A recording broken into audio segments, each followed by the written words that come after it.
क्या रोजगार देकर बेरोजगार करना, क्या ये स्थिति ठीक है? वो भी एक शिक्षक को जब रोड पे आना पड़े तो शिक्षक की स्थिति क्या होगी? हम अपनी मांगों के लिए, अपनी नौकरी के लिए बचाने के लिए रोड पे खड़े हैं। जब हम खाएंगे नहीं तो पढ़ाएंगे क्या? जिन्होंने इन कह लीजिए बदहाल होती हुई शिक्षा व्यवस्था को बचाने में मदद की, आज जब उनका काम निकल गया है तो कह रहे हैं अब आप जाइए। आपका जो शैक्षणिक गतिविधि है बिहार में, जो बार बार शिक्षकों की घोर कमी का दुहाई दिया जाता है, आज ही के पेपर में आया है। ये हर तरह से अन्यायपूर्ण है, छात्रों के हित में भी और प्रबुद्ध लोगों के हित में भी, और जो यहाँ की मिट्टी है और इस मिट्टी से जो लोग पढ़े लिखे हैं कि जुमला नहीं, हम पूरी वादों को हम पूरा करते हैं। तो भाई वादों को आप पूरा कीजिए। आप जब बोल रहे हैं कि हम नौकरी देंगे, रोजगार देंगे, हम चूँकि इस बिहार के रहने वाले हैं, मुझे इस मिट्टी से दर्द है। जो बाहर से लोग आए हैं उनमें दर्द नहीं है। नमस्कार, आप देख रहे हैं मंथन न्यूज़ बिहार और मैं आपके साथ शुभम कुमार झा। दोस्तों, राज्य के विभिन्न विश्वविद्यालयों के जो अतिथि शिक्षक हैं वो अपने नियमित करने को लेकर, अपने नियमितीकरण को लेकर लगातार यहाँ पर लगभग 5 दिनों से धरना कर रहे हैं। आप देख सकते हैं कि यह 5 दिवसीय धरना, और यहाँ पर अतिथि शिक्षक आपको दिख रहे होंगे। इन लोगों का साफ तौर पे मांग है कि सरकार जो है इनके सेवा को नियमितीकरण करे, इनके सेवा को नियमित करे, रेगुलर इनको करे, और रेगुलर शिक्षकों में इनकी भी पहचान हो, नाम हो। और यहाँ पर आपको देख सकते हैं कि सैकड़ों की संख्या में जो हैं अतिथि शिक्षक मौजूद हैं और नियमित करने को मांग को लेकर यह लगातार धरना कर रहे हैं और धरना स्थल पर बैठे हुए हैं। हम कुछ शिक्षकों से भी बात करेंगे, आखिर वो सरकार से चाहते क्या हैं, सरकार से वो लगातार क्या मांग कर रहे हैं। क्या मांग कर रहे हैं आप लोग? सरकार से हमारी यही मांग है कि हमारे जो भी हम लोग अतिथि शिक्षक हैं, हम लोग को नियमित कर दिया जाए। हमारी गवर्नमेंट जो है उनसे हम लोग एक ही सवाल करते हैं कि क्या रोजगार देकर बेरोजगार करना, क्या ये स्थिति ठीक है? वो भी एक शिक्षक को जब रोड पे आना पड़े तो शिक्षक की स्थिति क्या होगी? तो उनसे रिक्वेस्ट है कि इन पे वो विचार करें और हमारी जो मांगे हैं उनको पूरा करने। भाग्य निर्माण करने, बच्चों के भाग्य निर्माण करने वाले शिक्षक और शिक्षिका आज रोड पर, क्या कहना चाहेंगे सरकार को? संदेश क्या होगा?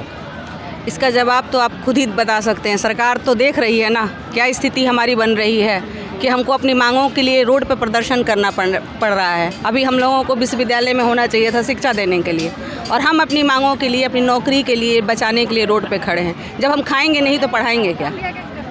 खाना सबसे पहले, भोजन ज़रूरी है, सबसे मूलभूत सुविधा के रूप में भोजन सबसे ज़रूरी है। और आज सब लोग बेरोजगार होकर बैठे जाएंगे। हमारे लिए, हम हिंदी से हैं और हिंदी की स्थिति सबसे ज़्यादा अभी ख़राब है, क्योंकि 10 बार अभी हिंदी की पोस्ट पे ज्वाइनिंग होने वाली है। तो सरकार से बस ये अनुरोध है कि हमारी मांगों को समझें और जल्द से जल्द हमारे लिए कुछ सोचें। सर, क्या कहना चाहेंगे? दरअसल 1972 के बाद से बिहार के विश्वविद्यालयों में कोई भी पद सृजित नहीं किया गया। 2-3 बहालियां भी 1990 के दशक के बाद से शुरू हुई हैं, जो भी कि बहुत ही कछुए की गति से चलती रही है। बिहार के विश्वविद्यालयों में शिक्षकों की भारी कमी थी, छात्र शिक्षक अनुपात बिगड़ता जा रहा था। वैसी स्थिति में सरकार ने शिक्षकों की नियुक्ति की, अतिथि सहायक प्राध्यापकों की नियुक्ति की। अब जबकि कुछ परमानेंट बहालियां हो रही हैं, स्थायी नियुक्तियां हो रही हैं, तो ये अतिथि शिक्षक जिन्होंने छात्र शिक्षक अनुपात को पूरा करने में मदद की, जिन्होंने इन कह लीजिए बदहाल होती हुई शिक्षा व्यवस्था को बचाने में मदद की, आज जब उनका काम निकल गया है तो कह रहे हैं अब आप जाइए।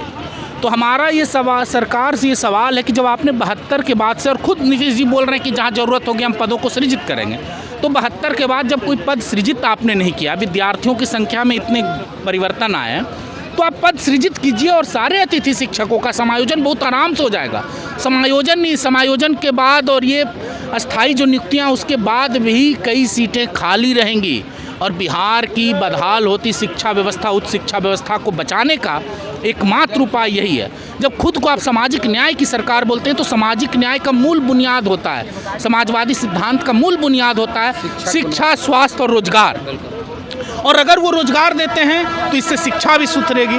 और तो ये 2 चीज़ें तो आपका इसके साथ ही आप कंप्लीट कर लेंगे।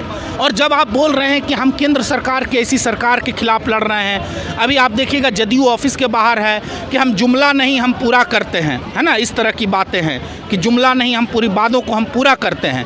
तो भाई वादों को आप पूरा कीजिए। आप जब बोल रहे हैं कि हम नौकरी देंगे, रोजगार देंगे, आप कह रहे हैं कि हम नहीं, कई बार उन्होंने मौखिक रूप से कहा है कुछ लोगों को कि अरे हम किसी को कहाँ हटा रहे हैं, हालांकि कुछ लोग हटे भी हैं इसके बावजूद भी। तो आप उन सब लोगों को वापस लीजिए, और जिन लोगों के जाने की लग रहा है कि उनकी नौकरी पर खतरा है, एक आश्वासन चाहते हैं, या हम लोग क्या चाहते हैं कि एक आश्वासन चाहते हैं फिलहाल।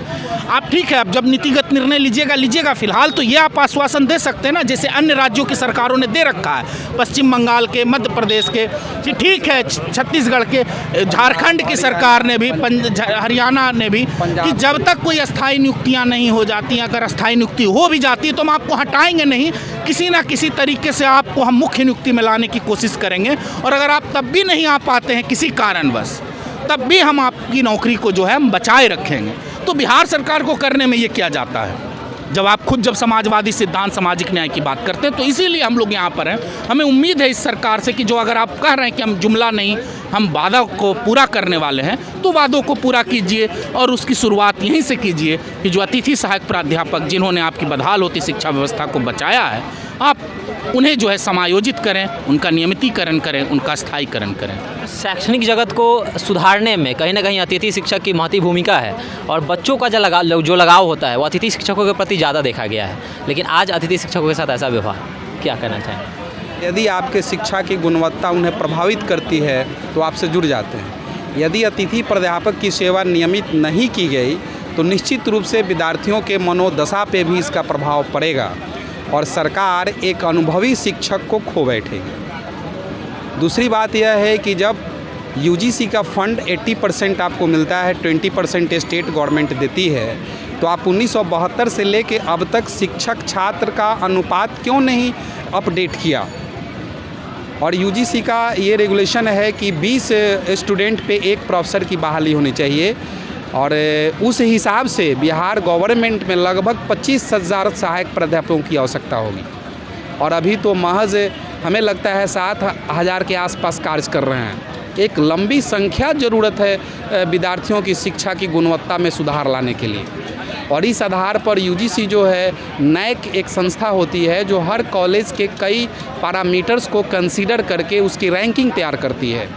बिहार के कॉलेजों में जब बिल्कुल डिपार्टमेंट खाली था, केवल विद्यार्थी एडमिशन लगाए थे, और जस्ट लाइक ये कॉरेस्पॉन्डेंस कोर्स हो गया था कि वहाँ प्रोफेसर नहीं है, या हैं भी तो 10 की ज़रूरत है, एक शिक्षक हैं, तो फिर वहाँ शिक्षा की गुणवत्ता की क्या आप कल्पना कर सकते हैं।